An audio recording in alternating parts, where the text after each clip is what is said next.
If I could preemptively have your attention for just a moment, we're going to start in about 2 or 3 minutes. One of the things we found when we do recordings of these plenary sessions for the conference is it always picks up like the front tables, and it looks like nobody actually attended the conference. And I know you're all doing the good student thing of filling up the classroom from the back, but if any of you feel the energy to come and populate the front of the room, it might make Michelle feel less lonely up here, and also make it look like some people actually came to hear her. So that would be fantastic, those who don't mind braving the front. We promise not to embarrass you in cruel ways from the stage or anything like that.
Well, I hope the day has been enjoyable so far, and thank you to those who presented already. I've enjoyed what I was able to hear, and I know there were good things happening in other rooms. One of these days we'll invent simultaneous location and be able to listen to all the papers. But I'm delighted to be able to welcome you to this evening's session with Michelle Lloyd-Page, a longtime colleague here at Calvin. I was saying to Michelle earlier, I'm teaching a class at Calvin at the moment that has 7 students in it and myself, and we represent 8 different countries. That's one of the things that's changing, is the composition of our student bodies, even at Calvin. And to have a country with 8 people from 8 countries, have a class with 8 people from 8 countries is not typical for Calvin.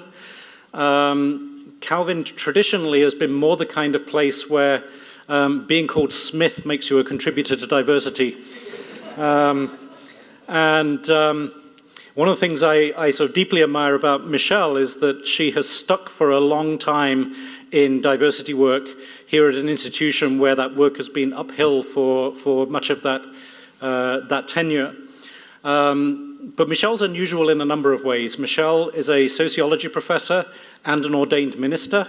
I sometimes wonder how many people actually live in the middle of that Venn diagram. She has worked at Calvin for more than 35 years and has been a very significant leader in our attempts to actually do some justice to the diverse nature of God's kingdom in what claims to be a Christian institution of higher education. She's been doing this work for a long time, and just recently, well, not just recently, she's just recently been writing about it, but has gradually become a leader for other institutions as well, and just recently has worked on a book with a colleague, the Diversity Playbook, that has distilled some of her wisdom. And it was just fascinating this afternoon. I was just dipping in and out of reviews and things around the book again, and just seeing how much of the language around the book is talking about love and wisdom and restoration, and you can get edified just by reading the recommendations. But an important and useful book on how Christian institutions can approach questions of diversity. Michelle is currently, make sure I get this right, the Executive Associate to the President for Diversity and Inclusion, which must be one of the longer titles on campus. but a pretty important one. And I'm delighted that we're able to give her space at the conference this evening to learn from her. So thank you, Michelle.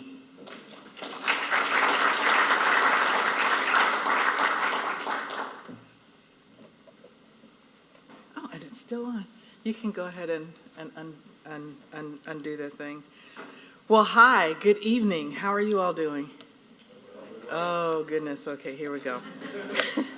I want to get my other notes here, but I want to start out first by saying it's just a little intimidating to hear that David Smith has been reading my book. Just a little bit.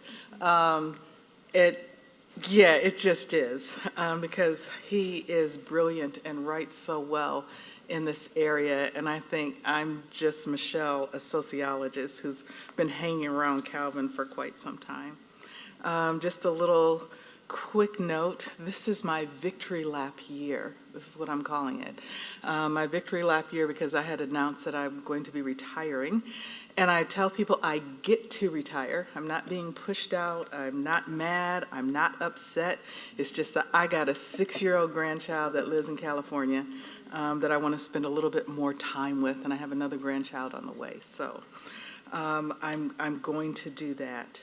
But when I started here at Calvin, I was a student, I should say that. So my first 4 years at this institution was that of a student. And when I started here at Calvin, ooh, goodness, less than 2%, that's being real generous, less than 2% of the student body had any melanin in their skin. Just not even a whisper. And now we are at 30% of the student body. Does not call itself white from North America. That's quite an accomplishment, and it seems like it's been a long time, but it's been good. And so I'm going to just share with you, just talk with you a little bit about some thoughts that have come to my mind. I enjoy the title, the theme of this conference, which is Faith and Pedagogy Amid Educational Change. And so having some time to think about that, what would I want to share with you all? Now, I had given the name of the title in advance, but this comes from being a Black preacher. You know, you ask me like a title of a message or a presentation more than 24 hours before I'm going to give it, it's probably going to change. And so the topic that we did have is why you need a diversity playbook, but I am going to take a little bit of liberty to change it to why we need a diversity playbook. Because at Calvin, we have not gotten it 100% right. We've made a lot of progress, but there's yet a lot more that we can do. And if some of you are here and saying, wait a minute, that's not the person that was in the program, you're right. We had to make a little change, and I am appreciative of the accommodations that have been made so that I could make sure that I could be here and not have to serve on jury duty, but here we go. So let's get started. And I should also say, I just want to thank you all for the invitation to be here as well. These last 24 hours have definitely been a test of flexibility and trusting that God knows what God is doing. Lord knows that has just been my life. It's like, God, are you sure about this? And God says, yeah, keep going, keep going. So before we take a minute, we see this, and that just means I wasn't following my own notes, and I advanced the slide 1 second too soon. But I'm going to ask you, if you're able to put your feet flat on the floor, if you would put your feet flat on the floor, and if you would just kind of sit up a little bit, and if you could take your hands and as you're sitting, put them either on the table, palms up, or on your lap, palms up. I have found it very helpful to take a few moments just to breathe deeply. So I'm going to invite you to close your eyes. I promise nobody is going to take your stuff, but close your eyes, and I just want you to inhale on a count of 4 deeply. 2, 3, 4, hold. 2, 3, 4, and exhale through your mouth slowly. 2, 3, 4. I'm going to invite you to do that again. Inhale, 2, 3, 4, and hold. 2, 3, 4, and exhale. 2, 3, 4. One more time. Deeply, deeply breathe in. 2, 3, 4. And hold. 2, 3, 4. And exhale. 2, 3, 4.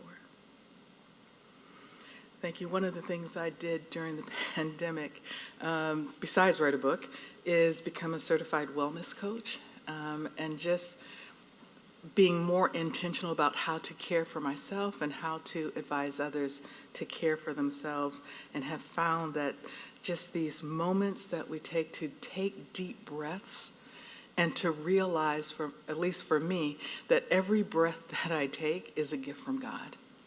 Every single breath that I take is a gift from God. And sometimes just recalling that, so no matter what is going on, even when there's seismic shifts that are going on, changing landscapes that are going on, and these cultural moments that we're not understanding, if we are still breathing, if we can still take a deep breath in and hold it, that's a gift from God. And there is still opportunity for something different and better to happen. In this moment, it is no news to you, and if this was part of the introduction to the whole conference, I apologize for repeating it, but I think it bears repeating. When we look at the moment that we are in right now, when we're looking at war and the rumors of war and the aftermath of war, when we're still dealing with a pandemic, and not just one pandemic, but another pandemic and another pandemic, when we're still trying to figure out what the next impact of the climate change is going to be, the flooding that is happening around our globe seems unnatural more than natural. We see the warming and the deserts and the warms and all those things. When we're thinking of this moment, for me as a sociologist, this social moment, this very polarized political moment, and it doesn't matter what country that we're in, we are seeing something happening where that is pulling us apart rather than pulling us together. We think about globalization that is happening and migration that is happening. When we're thinking about economic volatility, what is our currency going to be worth tomorrow, next week? And who is it depending on? Think about government changes. Who's in power? Why are they in power? And why are they in power? There's so much that is going on. So much is going on. And all of this happens in both a local and a global context. It's not just in the US, it's not just in Europe, it's not just on the continent of Africa. It is happening everywhere, and because of globalization, we're all connected. What happens here affects what happens there, what affects what happens there. All this is going on, and as it's going on,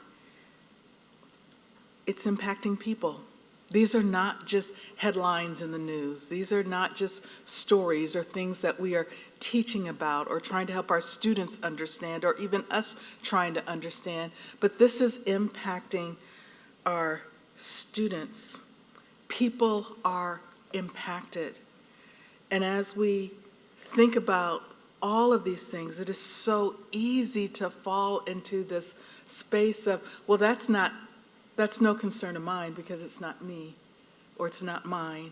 It's not the people that I know. It's not the people that look like me. It's not the people that I care about. That's on another continent. That's in another city. But the reality is, as believers, these things are not an us and them. This is a all of us. Quickly, just a couple of points from Scripture as I think about what is informing at least my understanding, as a reminder that all of this matters. 1 Corinthians 12 through 14, and then 25 through the first part of 26. I'm sure is a passages of Scripture that you are familiar with. For just as the body is one and has many members, and all the members of the body, though many, are one body, so it is with Christ. For in one Spirit we were all baptized into one body, Jews or Greeks, slave or free, and all were made to drink of one Spirit. For the body doesn't consist of one member, but many. So that there should be no division in the body, but that its parts should have equal concern for each other. If one part suffers, every part suffers with it. And I think sometimes in this, I don't even want to call it conversation or dialogue, but this shouting match that is going on around the world about all that is broken and all that is wrong, trying to find blame and trying to demonize the other, I think we forget that if one part suffers, every part of the body suffers. This thought of every part, to me, points to diversity. If it was just one, there wouldn't be diversity, but there are many parts that is making up one body. And so these many parts leads us to think about, well, what about diversity? How does this all play into it? Well, not surprisingly, many colleges and universities share a common belief that is born of experience, that diversity in their student bodies, faculties, and staff is important for them to fulfill their primary mission of providing a high-quality education. I want to highlight that diversity in their student body, this manyness that is there. That's one of the things, taking this seriously and crafting the framework for which Calvin pursues diversity, equity, and inclusion. We use an inclusive excellence framework. And in that inclusive excellence framework, the benefits of diversity, the goal of diversity and inclusion is tied to the mission of the university. As far as I am concerned, we cannot be an academically excellent institution without paying attention to diversity. They go hand in hand. And so as we are more and more colleges and universities are recognizing that they need to pay attention to diversity, hopefully it's not just a reaction, if we're talking specifically within the United States, it's not a reaction to the summer of 2020 and the racial uprising and the aftermath of the murder of George Floyd. But you know what?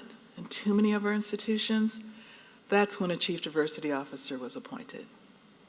That's when someone got elevated and said, hey, can you do something about this? Around the world in a different context, what were those crisis moments that prompted your institutions to say, hey, we need to do something about diversity? That's not a bad way to do it, but it's not the best way to do it. Because if it's in a crisis moment and you appoint a person to take care of it, then all the burden is on that person to take care of it.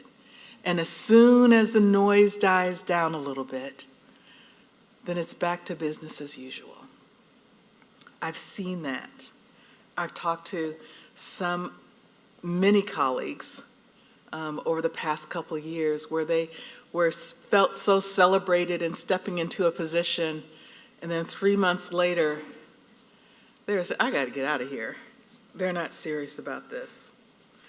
But this experience, this desire for diversity in student bodies and faculties and staff, understanding that it's important for them to fulfill the primary mission. And what is the primary mission?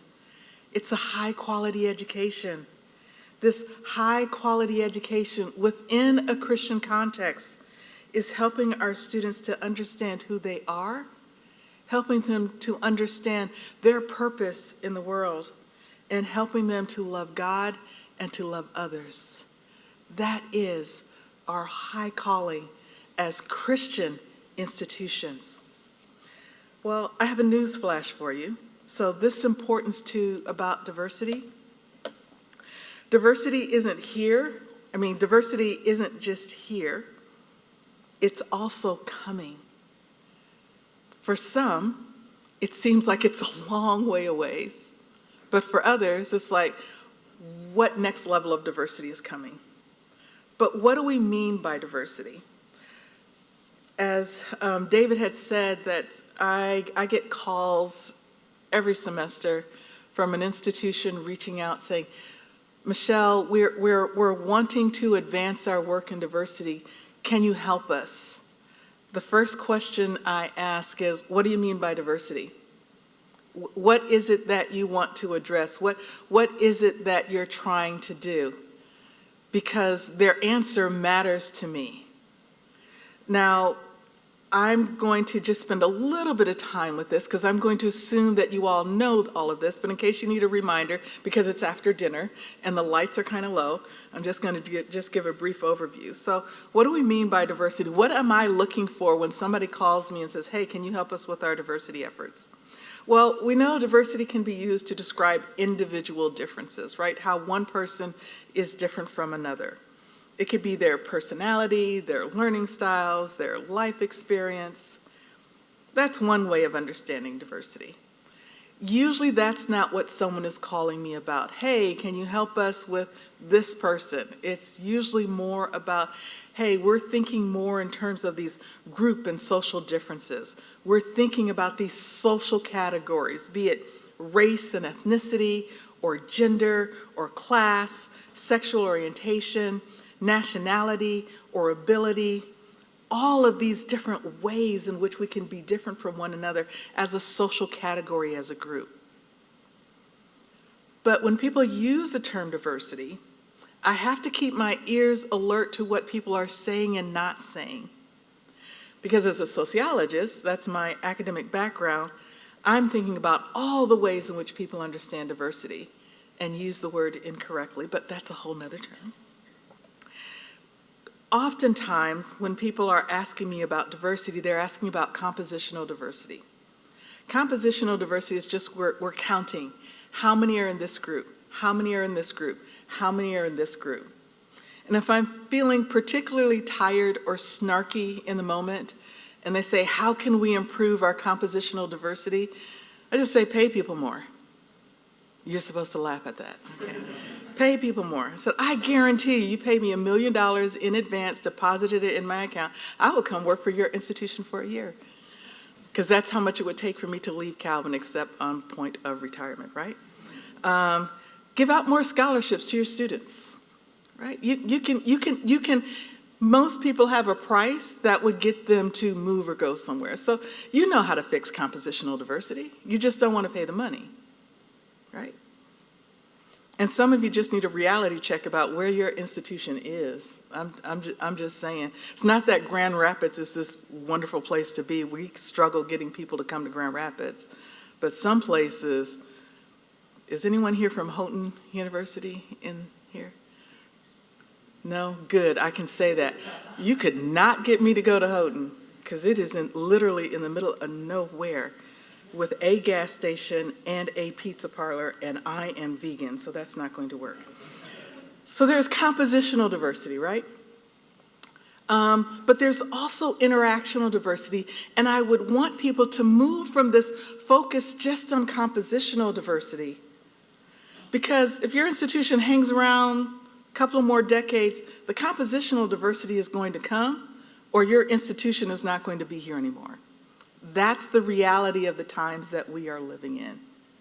But what is it like to be at the institution? Is there interaction? Is there inclusion that is there? That is so important. If it's not there, then you've done a whole lot of work to bring people to your campus, and they're not going to stay. Or they're miserable staying. As one session I was in today, they'll leave your institution as haters as opposed to leaving your institution as being grateful for being at the institution, even for all the good work that you are doing. And then there is structural diversity, and this is the hardest thing to do. This is the hardest step.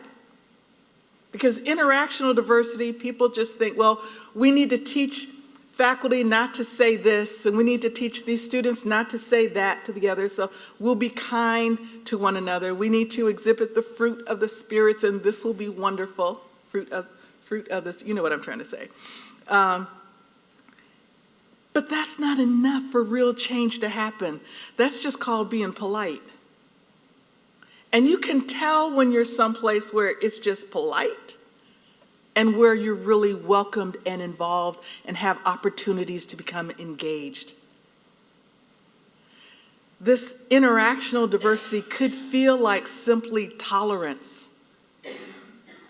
Like, you should be glad that you are here. Look what we are doing for you.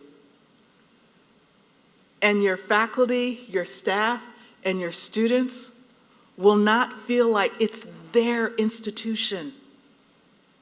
It's your institution. I'm just here for the scholarship. And then I'm out the door. Structural diversity means that where the decisions are really made, that there's diversity around the table. And notice I said where the decisions are really made. At the board level, at the executive level, and all the other places where there are key players who are making decisions, who's around the table to speak into that. So that's all about structural diversity. And just defining diversity. So what I'm looking for when someone is calling me is, are they even thinking about interactional diversity or structural diversity? If they're not thinking about structural diversity, usually my answer is no. Sorry, I got some other people I can recommend to you. And I say no because I don't think they're serious about doing the work. And I don't know about you. Well, yeah, I know about me. I'm too close to retirement to just play around. Just too close. And while it would be easy and profitable to say, yeah, I'll come to your campus and do that for $5,000. That's not my going rate. It's actually $50,000, but nobody ever pays that, so I have to settle for something that's a lot less. One day. So it's like, yes.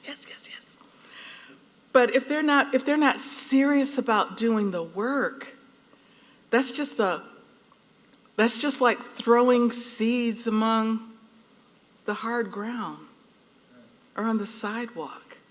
And there are too many places who want to do this work. So it's about being strategic. And it's not just about this for other places. I'll tell you a little story, because there's probably going to be all kinds of stories about me when I leave this place. But early in my career, before, it's not wise, but before I was tenured, there was this creation, what was called the Multicultural Affairs Committee. And I was asked if I would be a part of that committee. I was a young faculty member, was not tenured, wasn't thinking I was going to be here that long anyway. And I said no, but I said no this way. I don't feel like being window dressing, and I don't think you're serious about this. So when you're serious about this, then we can talk. Yeah. You could hear crickets after I sent the letter. But they didn't ask me for a long time afterwards. And they didn't ask me again until we created something here that was called the From Every Nation document, which is an anti-racist statement. Being anti-racist means that you're going to look at structural barriers as well. And then I said yes. And then I said yes to more leadership positions because I felt this institution was ready to do the work. And that wasn't just window dressing, that, here's a black person. Let's put her in this role so it can look like we're doing something. I've seen that happen too many times, and y'all ain't gonna take me out that way. You're just not. If you're serious about the work, I'm willing to do the work. I'm willing to be bruised. I'm willing to be tired. I'm willing to be exhausted. But if you're not willing to do the work and you're not paying me that $1 million, it's not about the money, but a person is worthy of their hire. And if you think about, and I'm getting ahead of myself and I'm getting all off my notes, but That is just important. So one of the questions I ask when people ask me, can you help us with our diversity efforts? It's not an automatic yes, even though this is my passion, because I want to know that somebody is serious about this. And in reality, if they're serious about it, I'll do it for a good vegan dinner. I'll do it for a halfway decent vegan dinner, because I care so much about it. But if it's just iceberg lettuce and a tomato, I'm not going to do it. So here we go. So why is this, what is the big deal, right? Diversity is here, it is coming. Diversity is both a gift and a challenge, and if you've ever tried to do anything to advance the work of diversity, anytime you bring difference together, it doesn't mean that, woo, everything is fun. You bring differences together, you're going to find out the reality of why differences matter to some people, right? So what's the big deal? It's a big deal on moral, biblical, and theological convictions. As I said, what shapes my understanding is the word. What does God's word say about this? And I'll talk a little bit more about that, but what's our moral, biblical, and theological convictions? If we as Christian institutions are only interested in moving this direction, is because we see a demographic shift that is happening. Our student body is changing. That's not enough. You have to have this grounded conviction, because when it gets hard, you're going to need this strong biblical conviction to hang in there. If it's only about what's going on in the culture around us, you will abandon ship when it gets hard. The numbers do matter. Why is this a big deal? Demographics are shifting. Growing diversity, migration, the services that we need to provide to match the growing diversity, location, partners.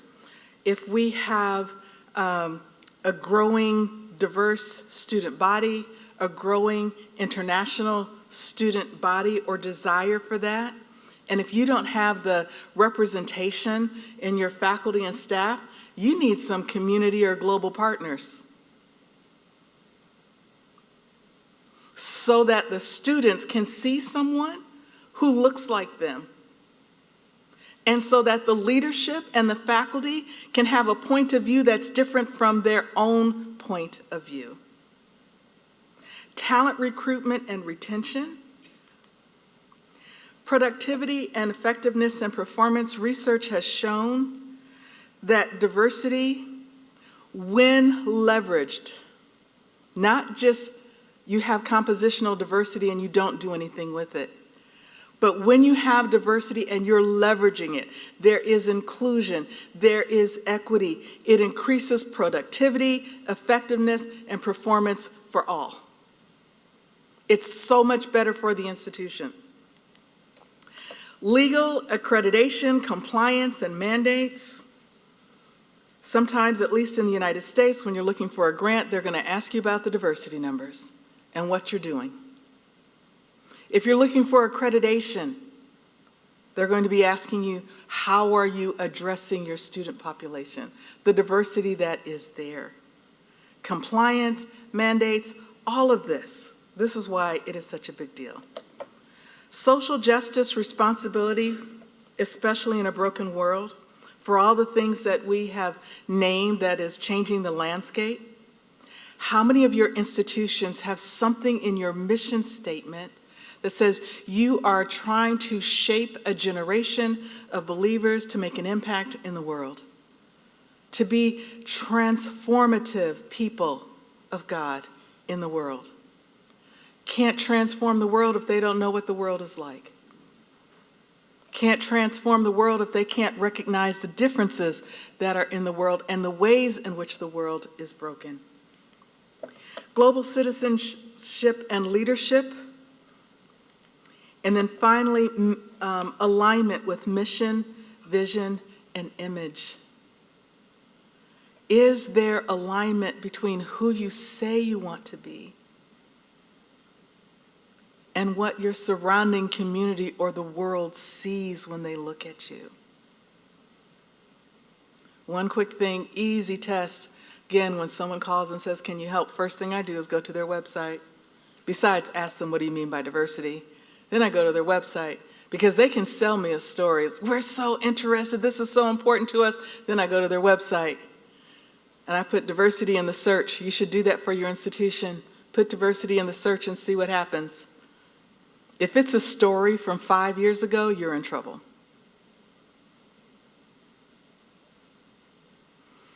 So, I'm not going to just keep beating you all up, but here we go. So, why is this so hard? If this is important, why is this so hard? Well, part of it is some of the myths that surround diversity.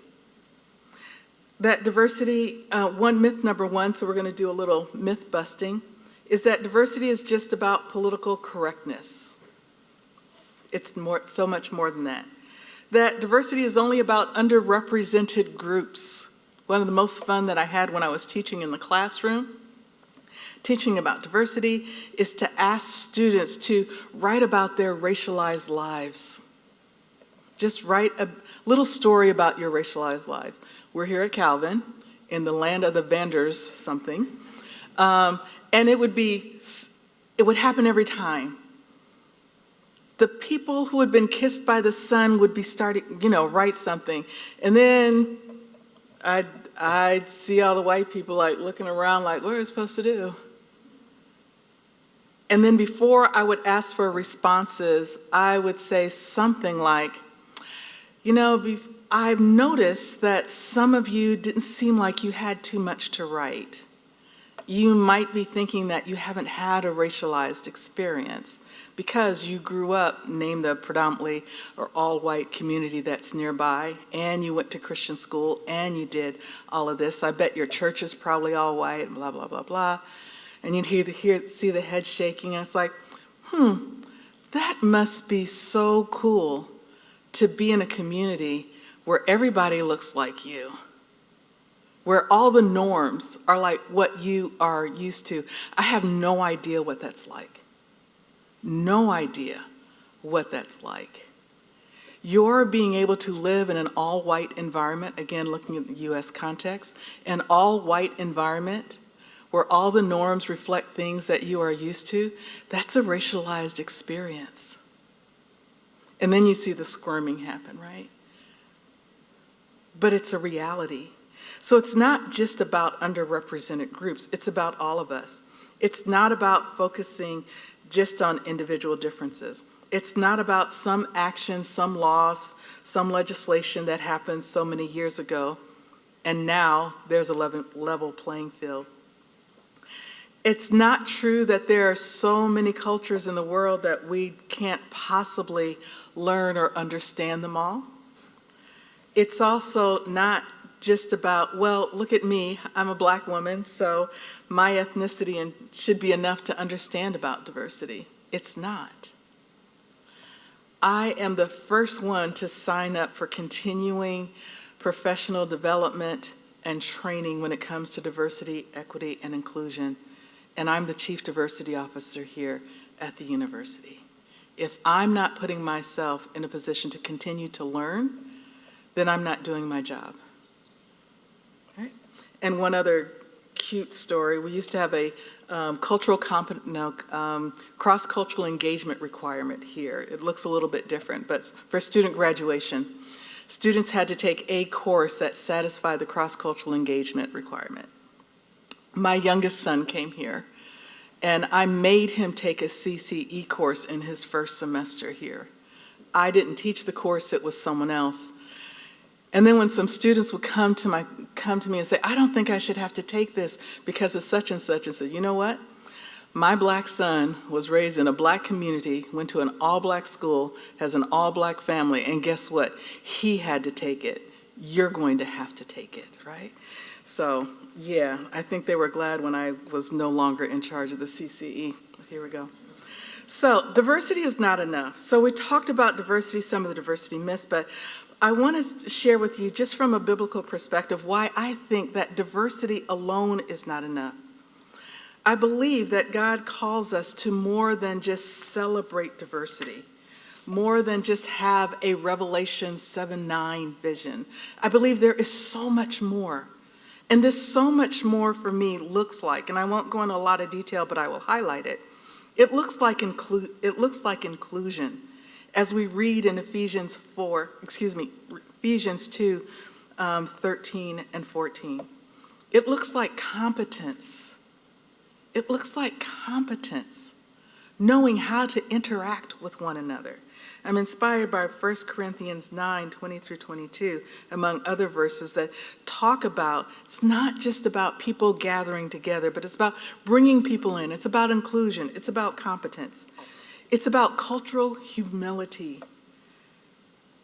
Not thinking that we know how to do something, but we enter in with a posture of humility to really listen and learn from someone who looks different than us, who might behave a little bit different than us, who might see the world a little different than us, who might navigate this world a little bit differently than us.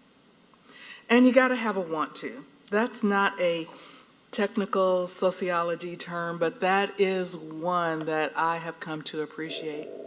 For example, when people tell me they can't be vegan, it's like, no, you don't want to be vegan. You can be, you just don't want to be. And you have to have a want to do this work, because this is hard work. The work of diversity, like I said, throw enough money at it, you can do it.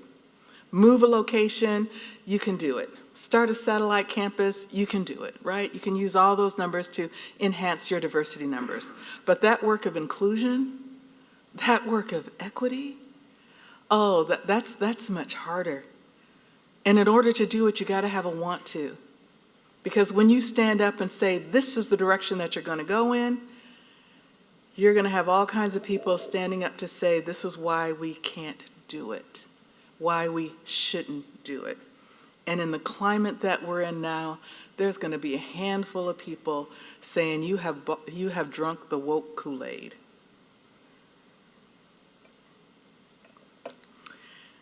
Additionally, it takes investment and it takes intentionality. We have to count the costs and be willing to pay the price. In the same way, Jesus counted the costs of what it was going to take to win our salvation and to redeem us, but he did it anyway. And so, diversity is not enough. I think God is calling us, our schools, the way that we teach, to be more than just about the numbers. But we can't get past the numbers, can't get past the compositional diversity until we take a look at how are we engaging the diversity that we do have. How are we talking about the diversity that we want to have? How we engage diversity impacts our teaching and our pedagogy, both in the classroom and outside of the classroom. Our students experience it within the community, because sometimes it's not enough for what happens in the classroom, what happens in the dorm, what happens in the dining hall. Sometimes it's what happens when they step off of the campus. What is their interaction with the police like? What is their interaction like when they go to the stores? Can they find the things that make them feel at home? Is there a church or a worship service that makes them feel at home, that speaks their heart language? Or does that fall under the category, you should be glad that you're here? All of that matters. Well, let's put a finer tooth comb on it. We also need to think about equity, and we also need to think about persistence. So when we have this idea, we keep pushing forward. We don't stop when it gets hard. We do not lose heart. Though it looks like for all our good efforts, things just aren't going the right way. If we have put our trust in God, and we really are striving to do the best that we can, we're coming to conferences like this, we're gaining wisdom and insights from thought leaders and people who've been down that road before. We just keep going. trusting that God is going to bring about the fruit that we so earnestly desire. That's one of the things that has helped me to be at Calvin. You had said 35 years. I'm going to count all 37 and a half years that I have been at this institution. Right? It's persistence, unintentional longevity. But it was longevity because I kept asking God, is it time yet? And God kept saying, no, it's not time. Keep going. And when I would say it's hard, God would say, but my grace is sufficient. And I would say, are you sure about that? God would always say yes. So diversity is not enough. It takes inclusion, competence, cultural humility, a want to, investment, intentionality, equity, and persistence. This is what it takes to get beyond compositional diversity, to get beyond the great pictures for the website or the brochure. This is what it takes.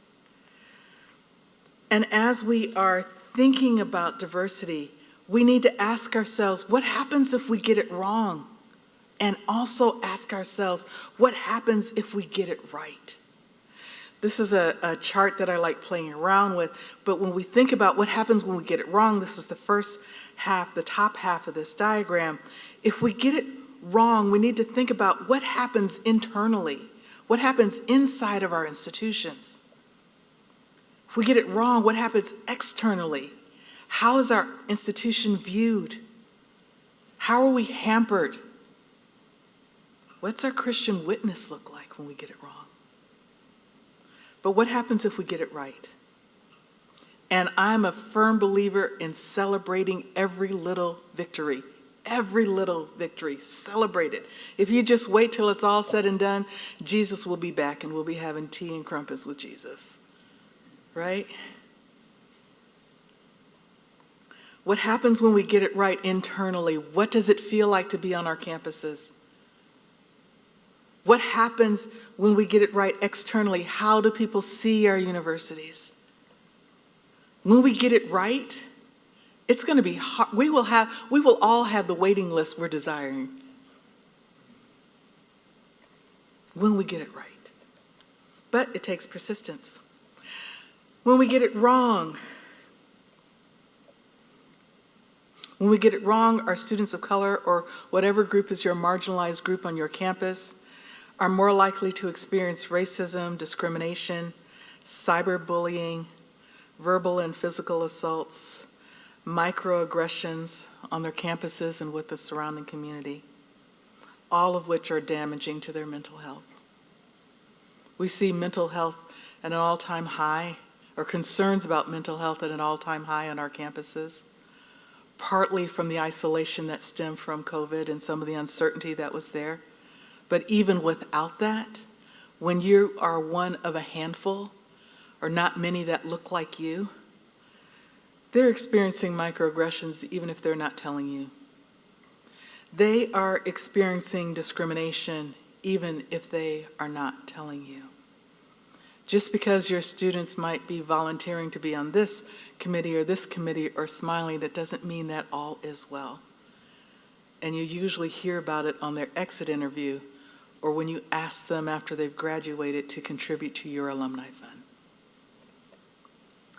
These experiences lead to alienation, isolation, marginalization, loneliness, further compounding the negative impact on mental health.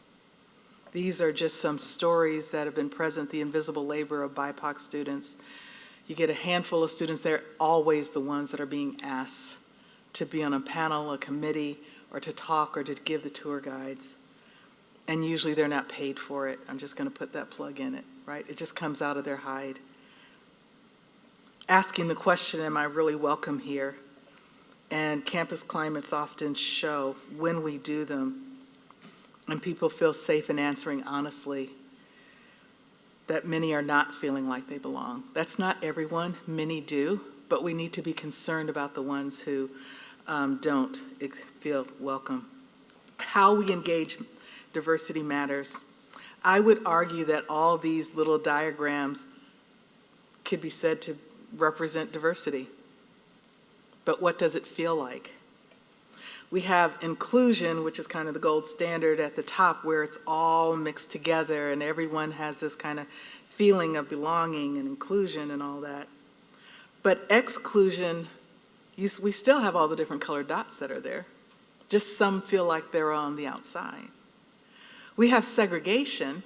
This is when we have this little satellite campus someplace else. It's that dorm over there. It's that program over there. That's segregation. Or integration. They're brought inside the community, but still they're in this little place kind of isolated to themselves. How we engage diversity matters. Sometimes in this engagement of diversity, if some of you are familiar with the intercultural development inventory, these little themes will sound familiar. The denial, polarization, minimization, acceptance. Denial is when you just miss differences. You don't understand the significance of difference. It's like, we are all the same. We are all brothers and sisters in Christ. Don't really recognize that my navigation of what it means to be a female Christian might be very different than David's navigation as a male Christian. There are some churches that I can go to where they would readily accept David into the pulpit, but they wouldn't accept me in the pulpit, and I've been preaching for 35 years. Polarization is like, hey, I'm noticing the differences, but whoa, I don't know about that. It's an us, them. Either my way is so much better, an over-romanticizing of my culture and the way that I do things, and a demonization of other cultures and the way they do things, or the opposite. I have had some students tell me, oh, I just wish I was black. It would just be so cool. You can wear your hair in braids. You don't have to worry about getting a tan. Yes, I really have had students say that. Got cool clothes, all that. Just have a much better culture. It's like, yeah, but you want everything but the struggle. Everything but the struggle. An over-romanticizing of the other. It's an exoticizing of the other and being overly critical of your own identity. Minimization is just saying, wait a minute, it's us and them. I'm just going to focus on what we have in common. We're all in this together. We're going to focus on what we have in common. We're not going to talk about the hard stuff. We're not going to look at it. Nope. Acceptance is like, wait a minute. I've been focusing only on and paying attention on what we have in common. I realize that differences are important too. So I'm going to lean in and really try to understand differences. I'm really going to try to understand my own culture, my own identity, and just in learning, find ways of making better connections. And adaptation is actually putting it into practice. Adaptation is saying, you know what, I've done the work of understanding myself and my own culture, and I'm comfortable with the good and the bad. I've done the work of trying to learn from other cultures and learn about them, and I'm comfortable. And if necessary and appropriate and authentically, I can be a bridge builder. It's key to understand being appropriate and being authentic. I have had students, I hear them in the hallway and they have this wonderful Midwestern, Michigan sound to them, very white Midwestern, you know what I'm trying to say. But when they're having a conversation with me, somehow they've developed this kind of what they would call this urban ghetto kind of accent, Ebonics. That's not authentic. That's not who you are. Now, if you're a white kid and you grew up on the south side of Chicago, that's just how you sound, and you'll sound like that all the time. I don't have no problem with that. But all of a sudden, you're going to try to, no. So how we engage diversity matters. Very quickly, you've probably seen something like this. If you have a international population, and even if there's just different regions of the country that are in your particular section, I would highly recommend this book called The Culture Map. And this book called The Culture Map looks at 8 distinct cultural distinctions. These distinctions and how do we communicate, how do we persuade, what does trusting look like, what does it take to trust, evaluating, disagreeing, deciding, leading, scheduling. Because cross-cultural, multicultural diversity can look at just the way we engage one another. I just had the President's Cabinet take the culture map. You can go to her website, Erin Meyer, you can go to her website, do a team assessment. We did a team assessment, and what we found out, we have a very new president, that in terms of trusting, our president I think he is off the chart on task-based, and almost all the rest of cabinet is on relationship. That was an aha moment for us. It doesn't mean that we have to change, but it helps us to understand how do we engage and how do we build trust with one another, right? So these kinds of cultural dimensions. And then one more, how we engage matters. This might sound a little bit more familiar to you. It's based on Hofstede's and some others. But how do we think about, are we more individually focused or teamwork focused? Are we more expressive or introverted? Coming to chapel here, when I first got here, that was an experience because I was used to a very expressive, I found a new term when I came, expressive or emotive worship, right? This is the land of the frozen chosen, right? At least when I first got here. And I would feel so bad when there was a guest preacher, and I would be like, oh, that is so awesome. Oh, nobody else is clapping. Okay. And I would always go up to them afterwards. It's like, man, woman, you should come to my church. We would have given you a standing ovation for that one. We would have just been clapping and shouting and speaking back to you. And sometimes they would say, yeah, I should come to your church. And sometimes they were just like, thank you, right? Because they're not used to that. But again, all these different ways, how does this show up? When difference is present, it's not just the skin. We're also bringing with us culture. And culture can manifest itself in so many different ways. How do these things show up in our classrooms? What's appropriate for engagement? If we're not varying our pedagogy, we're leaving people out. We are othering people. And we're wondering why people don't feel like they belong. So if it is important to you, you will find a way. If not, you will find an excuse. So the question is, are you finding a way or are you finding an excuse? If creating an environment where all can flourish matters, if it matters to you, then you probably need a playbook. What is a playbook?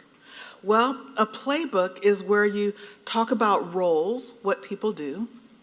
You talk about plays, about what are the things that people can do. And then you figure out what's the strategy to get it done, right? So you have the roles, the things that can be done. You have the strategies, which is the game plan, and that creates your playbook. That's what my friend, Michelle Williams, and I tried to create. Not an exhaustive one, because an exhaustive one would be impossible to write, right? Because we haven't lived enough into that reality in order to create it. But this diversity playbook, a shameless promotion as well as a way forward. Diversity Playbook, Recommendations and Guidance for Christian Organizations, 3 sections. Section 1 is wisdom for the diversity professional, for the person who is trying to do this work. When Michelle and I started this book, that's the only thing we wanted to write about, because she and I both came with over 20 years experience doing this work. And we know what it's like to do this, and we wanted to let the newer diversity professional know they weren't crazy. These are some things that you need to watch out for. And here's how we were able to get it done. We're going to give you the Cliff Notes version of how to get this work done. The middle section was one that we grew in our excitement about writing. And this middle section is called Guidance for Outliers, Allies, and Co-Conspirators. This is for the people who say they want to help the diversity professional. Because she and I both knew and quickly understood that not all help is help. And so let us help you understand, person who wants to walk alongside the diversity professional or the person who's leading the efforts in the work. This is what it looks like to be an ally. This is what it looks like to be a friend. And sometimes what I need in my life is not a co-conspirator on campus. It's nice to have David, but sometimes in my life, I just need a friend. I just need my best friend. Because my best friend and I, what we do sometimes is we just watch Godzilla movies. Don't judge, don't judge. I say it in the book as well. Because it has nothing to do with higher education. It has nothing to do with diversity. The laws of physics don't work in the old Godzilla movies, because those are the only ones that I really like. The old ones, like from 1956, right? That's the Godzilla movie. That's my go-to one that I like to watch. Sometimes I just need to go someplace and not talk about diversity, because I need to refill my tanks. And I need to remember that I'm still Michelle, not just a diversity professional. And then the third section is strengthening diversity throughout your organization. How can the organization do better? What are some of the strategies? And so with the organization, we talked about what does it mean to have a shared commitment? What does it mean to sustain that commitment?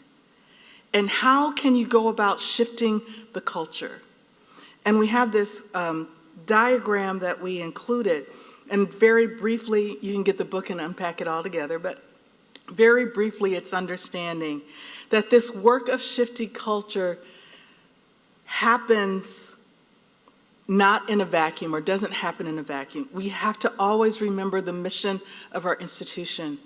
Primarily, Calvin University is an educational institution. Calvin University equips students to think deeply, act justly, and to live wholeheartedly as Christ's agents of renewal in the world. That's mission. What is the mission of your organization? It's probably higher education, because you're here, right? We also have to think of our context. Where are you? Calvin's context, we are the University of the Christian Reformed Church North America. We are in Grand Rapids, Michigan. That matters in how we do our work. We also have to think about the inward tensions and the outward tensions. What's pushing in and what's pushing from within out, and what's pushing out in. And then when we have an understanding of all this, we can begin to shift. We begin with seeing what is actually going on, seeing things the way they really are, not just the way that we want them to be. We heighten awareness about the tensions and the problem spots that we see, as well as the good things that we see. We identify what needs to be done. If there's a gap, if there's a tension, we identify what needs to be done. And then the facilitate, we actually do what we identify. How many of you have ever been in a place where you created a strategic plan, and in year one there was all kind of excitement, it went on a shelf, and then year 4 or year 5, whenever the end of it was, you pulled it back out again. It's like, oh, we were supposed to do that. We need to actually do it. You'll notice that there's an asterisk with the facilitate and the see, because what we facilitate has to line up with what we see. If there's a mismatch between what you're trying to solve and what you actually see as the problem, there's going to be a whole lot of frustration. And then T is the transformation that happens, and then you see it's just a continuing cycle, because once you begin transforming, you'll see more and more that needs to be done. Almost last slide, but here we go. I'm going to put this all up here because you got your cameras out and you're taking pictures, so I'll do it this way. It's also in the book. Why diversity efforts fail. When we're working towards diversity, working towards inclusion, working towards equity, why do they fail? If there's no support from senior leadership, you can still do it, but it's very hard. But if there's no support, people leave. If there's an inability to translate the vision for diversity throughout the organization, the people who clean your buildings need to also catch the vision for why diversity matters, not just the executive leadership. A lack of understanding of how institutional culture changes and operates, like the real way, not just the faculty handbook and the staff handbook, but really how things changes. Who needs to be on your team in order for change to happen? Who do you need to win over? Insufficient financial, human, technical, and symbolic resources. Got a mandate and no resources to do it. Someone has a title and they have no resources to do it. It's not going to get very far. Cognitive strain versus cognitive ease. A lack of a comprehensive framework, a symbolic statement but no action plan. Failure to measure both inputs and outputs. Failure to establish accountability if no one is responsible. Fear of change and a desire to hold on to what has always been because it's familiar and comfortable. And a lack of urgency or desire to wait until there's a critical mass or an outcry or incident. Again, because it takes a lot of work. So as we are looking at our pedagogy and how to change the culture in our classroom, if we are looking at our campuses and how do we change the culture on our campus, changing the culture with regards to diversity is necessary because of the seismic shifts that are happening all around us. You have, no matter the racial composition, the ethnic composition on your campus, you have diversity. If you have more than 2 people, you have diversity. The question is, are you leveraging the diversity? And do you have the kind of diversity that you want? If you say no, you need a diversity playbook. And if you're looking for one, I actually happen to know a pretty good one. So our tagline is, what's your next play? Oh, that was interesting. Our tagline is, what's your next play? Because we should always be thinking, what more can we do? We can accomplish a lot, but there's always something more we can do. So that's Michelle and Michelle. It drove our publishers crazy in how to address us. But anyway, we said, anyway. Questions, anything? Thank you.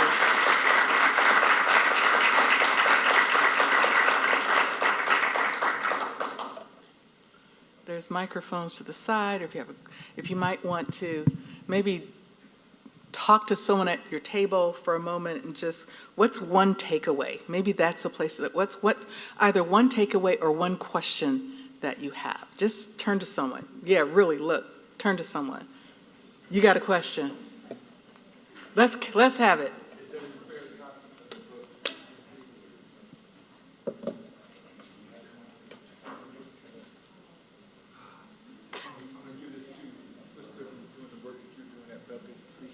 Okay. All right. You got it. I was planning on somebody to ask, so I could do the Oprah. You get a book. Okay. I don't have one for everybody though. Oh, I should say this: if you contact the publisher, it's Abilene Christian Press. If there's a group of you on your campus and you want to order a number of books, if you contact them, they will give you a discount for a group purchase. I need to remember to say that as well. If someone else has a question, I'm willing to take that as well. Question, observation. So I have an oddball question. Okay. I'm from Buffalo University. Mm-hmm. And we have consciously never had a campus chaplain. Mm. And one of the ideas is every faculty member, every staff member is to be a mentor and if possible a spiritual mentor. We have a very high level of spiritual mentoring. Mm-hmm. As I think about that, in your experience, has there ever been success working toward genuine diversity without a diversity office office or without a diversity officer? No. And that's what the answer I was expecting. Yeah, because then it becomes, it's everybody's responsibility. And if it's everybody's responsibility, there's a lack of accountability. And there might not be a plan, right? So that's what I talk about, a comprehensive framework, or how do we get there? One of the things that we've been able, for whatever success we've had at Calvin, we've had that success because we've had a plan on how are we going to get there. Just even, what's a common definition of diversity? What do we mean? What are we trying to achieve? So for us, because we had something called the From Every Nation document, we knew that what we were talking about is a systemic definition, right? A structural definition of how do we get there, which meant now we need to look for barriers, and now someone has to be in a position to make some changes. That being said, if there is not a chief diversity officer kind of person, but the president and the board are all on board and they are holding people accountable, it might be possible. But if there's not that level of accountability, and let me give you an example of the day my heart rejoiced. Our immediate past president, he's the one that created this role, this position that I have. That wasn't the day my heart rejoiced. I didn't know that I was even going to apply for this position when we were talking about what it would look like here. But when he told me that every member of his cabinet, so all the leaders of all the divisions, have to have diversity goals within their performance reviews. They had to have diversity goals for them personally, as well as for their division. And that this role, my role, was to walk with them. So I meet monthly with them every month to check in on them, see how they're doing. We have a curriculum that we work through. And then my job was to report back to the president how they were doing. And so there was that accountability that was built in. And so it was no longer, yeah, that's a good thing, we should pray over that, and we welcome everybody, we love everybody, but when it comes like, look, I'm looking at now evaluating you on your performance, and this is a part of how you're being evaluated. So I would say that it would be very difficult. You can have multiple people, because here we have a decentralized leading of diversity efforts. I would be the most senior one, but all things diversity do not flow through me. And that is intentional, because that responsibility needs to be spread out. It's a good question, thank you. And for $500,000, you know, I'll give you all a discount, $500,000. Anyone else? Yes. Just because I remember some of the early days when Calvin University was trying to work on issues of diversity. And there was a point at which, in the 1980s, I think it was, where everybody admitted it wasn't working. What we were doing was not working. And there was this great sense that we're failing. Is it useful for people to admit failure? Yes. Yeah. It's hard to admit failure, but I would say it's important to admit where it's not working, to see where it's not working, and to be honest about that it's not working and where it's not working. Because otherwise we'll look for what is working and only focus on that, or think that that's the whole experience. But it's very important, and that's why it is helpful to have an outside auditor come in, even if you have a chief diversity officer on your campus, to bring in an outside auditor to do a review of what you're doing. For some reason, institutions will listen more to an outside auditor than someone who is on the inside. Plus, when someone from the outside is coming in, the person who is on the inside, who is trying to lead those efforts, can say, it wasn't me, it was the other It was the outside evaluators that were coming in. But it also helps to provide support for the person who was there, because more likely than not, what the evaluator or auditor will find is the very same thing that the person who is trying to lead efforts has been saying, but hasn't been taken. The sense of urgency with that person's voice isn't being taken as much as it is with someone from the outside coming in and saying that.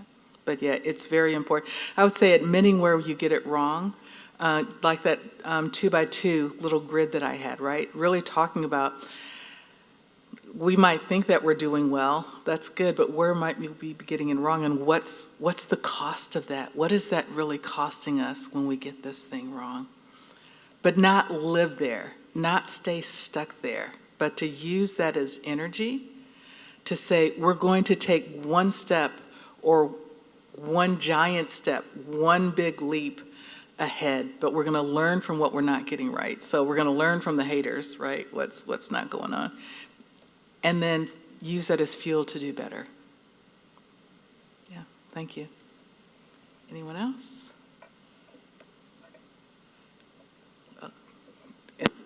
Ooh, sorry about that. Burgundy behind. Yes.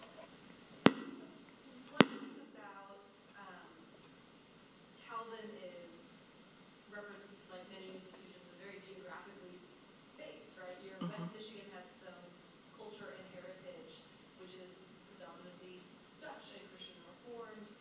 How do you kind of balance a tradition and heritage of an institution with a desire for diversity that is different than the context that you embed? One of the first places to start is having that dominant culture actually recognize that it is a culture.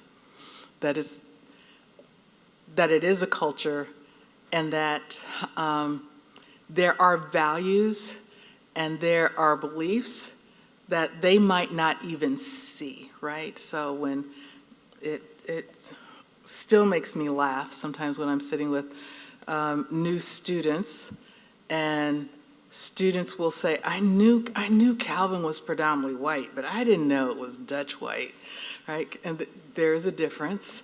But the Dutch whites don't actually see what that is. But if you're from the outside, so you could be a white Southern Baptist and you can still see it as soon, give it a couple of weeks, you'll be able to see it and to name it. But the people who are here, and that's part of their tradition or their orientation, they don't see it. So the first step is owning it, and then being able to create a narrative where diversity is adding to who you are and not a threat to who you are. If it's viewed as a threat, that's why one of those why diversity efforts fail points is fear of change. If we let too many of them in, right? If we let too many of those Pentecostals in, who are we? If we let too many of the urban core in, who will we be? If we let too many of the rural, Pell eligible people in, who will we be? If we let too many of the, if we let too many of the people who are the LGBTQA continuum, who will we be? One of the questions that we've had to ask ourselves recently at Calvin is if we let too many of the intellectually challenged people in, who will we be? Right? Because if we are the go-to place, because they have such a great experience here, our Ready to Life program, will the people who are not developmentally challenged think that we're not a seriously intellectual place? That's what I mean in asking the question about who are you and what does diversity look like on your campus. It's not just racial and ethnic diversity. It's all these ways in which we can be different from one another, and really asking the question with all these different, we call it diversity lenses, all these different lenses. Is this category of people included? Is this category of people included? What would happen if we had more of them, right? What would happen? Would you still be the same institution? When you can answer the question, yes, we will still be. What was helpful, I think, here at Calvin is that I champion our Reformed identity, even though I did not come to the university as from the Reformed tradition. I was someone who could see the benefits, the good in the Reformed tradition when it comes to intellectual pursuits, the value in education, the freedom to study, the seriousness in which we took the mind and the intellect. That's the good of it. So I'm a champion for the Reform Project. I am a project. And I think that was helpful for some people to see me championing the Reformed identity so that people could feel, okay, we can have more of them and still keep our Reformed accent. But then it also begs the question, what do we mean by being Reformed?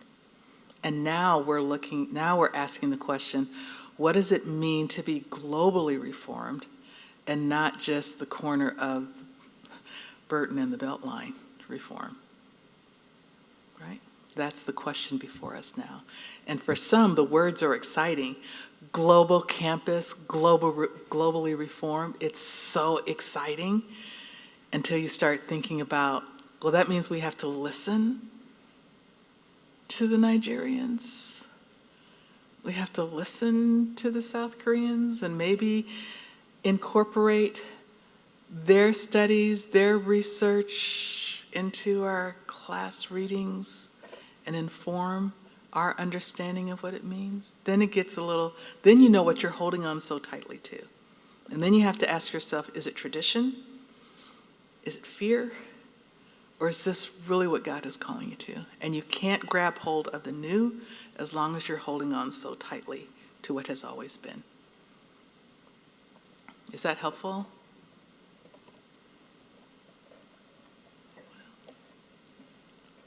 Okay, I think, unless that's it, going once, going twice. All right, thank you.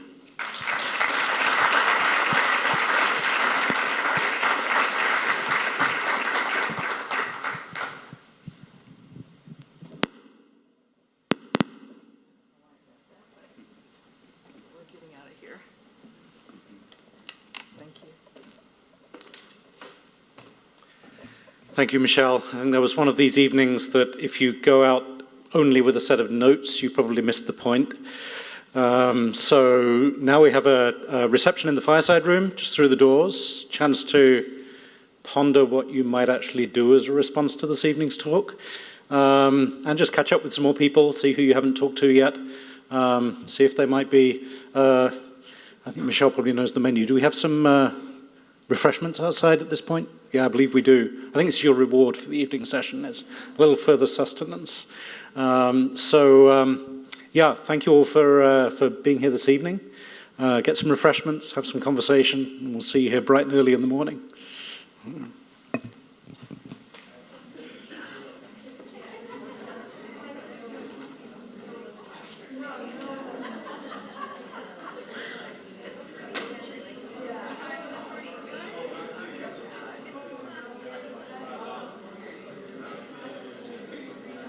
Website